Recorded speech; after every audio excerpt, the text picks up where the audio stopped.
ಕಾಂಗ್ರೆಸ್ ವಿರುದ್ಧ ಪ್ರಬಲವಾದಂತಹ ಅಸ್ತ್ರ ಸಿಕ್ಕಿದ್ರು ಬಿಜೆಪಿ ಪಾಳಿಯ ಸೈಲೆಂಟ್ ಆಗಿರೋದು ಬಹಳ ಕುತೂಹಲಕ್ಕೆ ಕಾರಣ ಆಗ್ತಾ ಇದೆ. ಬಿಜೆಪಿ ಪಾಲಿಗೆ ಬ್ರಹ್ಮಾಸ್ತ್ರದಂತಿದೆ ರನ್ಯಾ ರಾವ್ ಸ್ಮಗ್ಲಿಂಗ್ ಕೇಸ್. ಯಾಕಂದ್ರೆ ಇಬ್ಬಿಬ್ಬರು ಸಚಿವರ ಹೆಸರು ಈ ಪ್ರಕರಣದಲ್ಲಿ ಕೇಳಿ ಬರ್ತಾ ಇರೋದು. ರನ್ಯಾ ಪ್ರಕರಣದಲ್ಲಿ ಸಚಿವರೇ ಭಾಗಿಯಾಗಿ ಶ್ರೇರಕ್ಷೆಯನ್ನ ಕೊಟ್ಟಿರುವಂತಹ ಆರೋಪ ಇದೆ.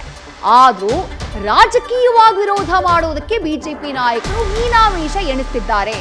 ಅಲ್ಲೊಮ್ಮೆ ಇಲ್ಲೊಮ್ಮೆ ಮಾತನಾಡಿದ್ದು ಕೂಡ ಸಂಘಟಿತವಾದಂತಹ ಹೋರಾಟ ಈ ವಿಚಾರದಲ್ಲಿ ಆಗಿಲ್ಲ. ಯಾವ ಕಾರಣಕ್ಕೆ?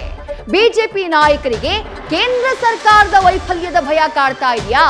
ಕಾಂಗ್ರೆಸ್ ಕೈನಲ್ಲಿ ಏರ್ಪೋರ್ಟ್ ನಲ್ಲಿ ಭದ್ರತಾ ವೈಫಲ್ಯದ ಅಸ್ತ್ರ ಇದೆ. ಆ ಕಾರಣಕ್ಕಾಗಿ ಸೈಲೆಂಟ್ ಮೊರಗೆ ಹೋಗ್ಬಿಟ್ಟಿದ್ದಾರಾ ಅನ್ನುವಂಥ ಕುತೂಹಲ. ಮತ್ತಷ್ಟು ಡೀಟೇಲ್ಸ್ ನಮ್ಮ ಪ್ರತಿನಿಧಿ ಗಣಪತಿ ನೀಡ್ತಾ ಹೋಗ್ತಾರೆ. ಗಣಪತಿ, ಅಸ್ತ್ರಗಳೇ ಸಿಗೋದಿಲ್ಲ, ಸಿಕ್ಕಂಥ ಅಸ್ತ್ರಗಳನ್ನ ಪ್ರಬಲವಾಗಿ ಬಳಕೆ ಮಾಡಬೇಕು, ರಾಜ್ಯ ಸರ್ಕಾರವನ್ನ ಕಟ್ಟಿ ಹಾಕಬೇಕು, ಅದು ವಿಪಕ್ಷದ ಕೆಲಸ. ಆದ್ರೆ ವಿಪಕ್ಷ ಬಿಜೆಪಿ ಕೈನಲ್ಲೇ ಅಸ್ತ್ರ ಇದ್ರೂ ಕೂಡ ಅದನ್ನ ಬಳಕೆ ಮಾಡೋದಕ್ಕೆ ಹಿಂಜರಿತಾ ಇರೋದು ಯಾವ ಕಾರಣಕ್ಕೆ?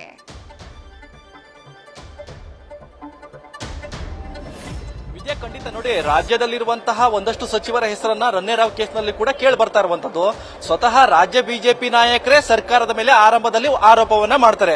ಕಳೆದ ಒಂದೆರಡು ದಿನಗಳಲ್ಲಿ ಒಂದಷ್ಟು ಸಚಿವರ ಹೆಸರನ್ನ ಹೇಳುವ ಮುಖಾಂತರ ಎಲ್ಲ ಒಂದ್ ಕಡೆ ಸರ್ಕಾರಕ್ಕೆ ಮುಖಭಂಗ ತರುವಂತ ಕೆಲಸ ಕೂಡ ಮಾಡ್ತಾರೆ. ಅದಾದ ನಂತರ ಬೆಳವಣಿಗೆ ಏನು? ಖಂಡಿತವಾಗಿಯೂ ಕೂಡ ಯಾವುದೇ ರಾಜ್ಯ ಬಿಜೆಪಿ ನಾಯಕರು ಆ ಮೊರೆ ಹೋಗ್ತಾ ಇಲ್ಲ, ಅಂದ್ರೆ ಆ ಕಡೆನೆ ಹೋಗ್ತಾ ಇಲ್ಲ. ಅಂದ್ರೆ ಆ ಪ್ರಕರಣದ ಬಗ್ಗೆ ಎಲ್ಲೂ ಕೂಡ ಸ್ಪಷ್ಟನೆ ಕೊಡೋದಾಗ್ಲಿ, ಹೇಳಿಕೆ ಕೊಡೋದಾಗ್ಲಿ, ಬಲವಾಗಿ ಖಂಡಿಸುವಂತ ಕೆಲಸ ಕೂಡ ಮಾಡ್ತಾ ಇಲ್ಲ. ಕಾರಣ ಇಷ್ಟೇ ನೋಡಿ, ಈ ಪ್ರಕರಣದ ಹಿಂದೆ ಎಲ್ಲೋ ಒಂದ್ ಕಡೆ ಕೇಂದ್ರ ಸರ್ಕಾರದ ವೈಫಲ್ಯ ಇರಬಹುದು ಅಂತ ನೇರವಾಗಿ ಸರ್ಕಾರದ ನಾಯಕರು, ಅಂದ್ರೆ ಸರ್ಕಾರದ ಸಚಿವರು ನೇರವಾಗಿ ಕೇಂದ್ರದ ಮೇಲೆ ಆರೋಪ ಮಾಡ್ತಿರುವಂತದ್ದು. ಹಾಗಾದ್ರೆ ಯಾವ ಆರೋಪ? ನೋಡಿ, ಏರ್ಪೋರ್ಟ್ ನಲ್ಲಿರುವಂತಹ ಒಂದಷ್ಟು ಈ ಕಳ್ಳ ಸಾಗಾಣಿಕೆ ಅಂದ್ರೆ ಚಿನ್ನದ ಸ್ಮಗ್ಲಿಂಗ್ ಏನಿದೆ, ಅದು ನೇರವಾಗಿ ಬೆಂಗಳೂರು ಟು ದುಬೈ ನಡೆದಾಗ ಅದರ ಮಧ್ಯೆ ಏನು ಏರ್ಪೋರ್ಟ್ ನಲ್ಲಿರುವಂತಹ ಒಂದಷ್ಟು ಅಧಿಕಾರಿಗಳು ಇದರ ಹಿಂದೆ ಭಾಗಿಯಾಗಿದ್ದಾರೆ ಅನ್ನೋದು ಕೂಡ ಒಂದಷ್ಟು ಚರ್ಚೆ ಆಗ್ತಿರುವಂತದ್ದು. ಹಾಗಾದ್ರೆ ಏರ್ಪೋರ್ಟ್ ಅಥಾರಿಟಿ ಯಾರ ಅಂಡರ್ ಅಲ್ಲಿ ಬರುತ್ತೆ? ಅದು ನೇರವಾಗಿ ಕೇಂದ್ರ ಸರ್ಕಾರದ ಅಂಡರ್ ಅಲ್ಲಿ ಬರುವಂತದ್ದು. ಹೀಗಾಗಿ ಈ ಪ್ರಕರಣದಲ್ಲಿ ಕೇಂದ್ರ ಸರ್ಕಾರದ ವೈಫಲ್ಯ ಕೂಡ ಇದೆ. ಇಂತಹ ಒಂದು ಸಂದೇಶವನ್ನ ರಾಜ್ಯ ಬಿಜೆಪಿ ನಾಯಕರ ವಿರುದ್ಧ ಸರ್ಕಾರದ ಸಚಿವರು ಕೂಡ ಮಾಡ್ತಿರುವಂತದ್ದು. ಎಲ್ಲ ಒಂದ್ ಕಡೆ ಸರ್ಕಾರದ ವಿರುದ್ಧ ಮುಗಿ ಬೀಳ್ತಿರಂತಹ ಬಿಜೆಪಿ ನಾಯಕರು ಕೇಂದ್ರದ ಮೇಲೆ ಆರೋಪ ಯಾವಾಗ ಬರ್ತಾ ಇದೆಯೋ ಆ ಸಂದರ್ಭದಲ್ಲಿ ಎಲ್ಲ ಒಂದ್ ಕಡೆ ಈ ಪ್ರಕರಣವನ್ನ ಬಲವಾಗಿ ಖಂಡಿಸುವಲ್ಲಿ ಹಿಂದೇಟಾಗ್ತಿರುವಂತದ್ದು, ಮೀನಮೇಷ ಆಗ್ತಿರುವಂತದ್ದು, ಎಣಿಸ್ತಾ ಇರುವಂತದ್ದು. ಅಂದ್ರೆ ಎಲ್ಲ ಒಂದ್ ಕಡೆ ಅಸ್ತ್ರವಾಗಿರುವಂತಹ ಪ್ರಕರಣವನ್ನ ಎಲ್ಲ ಒಂದ್ ಕಡೆ ಇದರಿಂದ ಹಿಂದೇಟಾಗ್ತಿರುವಂತದ್ದು ನೋಡಿದ್ರೆ ಎಲ್ಲ ಒಂದ್ ಕಡೆ ಇದು ಮುಖಭಂಗ, ಜೊತೆಗೆ ಸ್ವತಃ ಬಿಜೆಪಿ ನಾಯಕರಿಗೆ ಒಂದ್ ಕಡೆ ತಿರುಗೇಟ್ ಕೊಡ್ತಾ ಇದೆಯಾ ಅನ್ನೋ ಲೆಕ್ಕಾಚಾರದಲ್ಲಿ ಈ ಪ್ರಕರಣ ಕಾಣ್ತಾ ಇರುವಂತದ್ದು.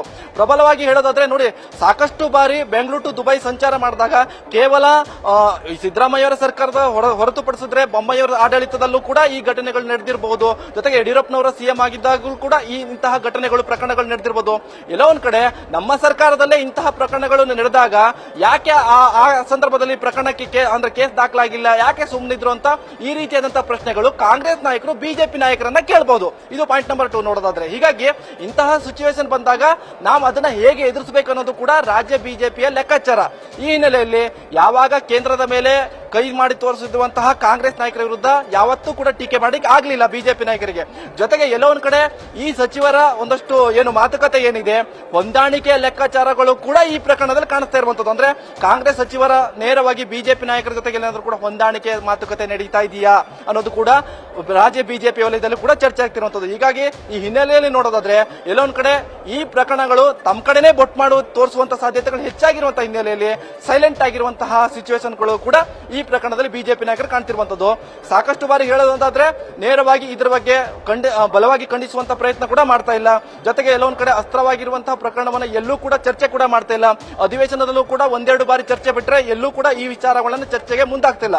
ಹೀಗಾಗಿ ಬಿಜೆಪಿ ನಾಯಕರು ಬಲವಾಗಿ ಖಂಡಿಸುವ ಬರದಲ್ಲಿ ಎಲ್ಲೂ ಕೂಡ ಈ ಅಸ್ತ್ರವನ್ನ ಬಳಸಿಕೊಳ್ಳುವ ಲೆಕ್ಕಾಚಾರದಲ್ಲಿ ಮುಂದೋಗ್ತಿಲ್ಲ ಅನ್ನೋದು ಕೂಡ ಈ ಪ್ರಕರಣದಲ್ಲಿ ಗೊತ್ತಾಗ್ತಿರುವಂತದ್ದು. ವಿದ್ಯಾಶ್ರೀ, ಥ್ಯಾಂಕ್ ಯು ಗಣಪತಿ ತಮ್ಮೆಲ್ಲ ಡೀಟೇಲ್ಸ್ಗೆ.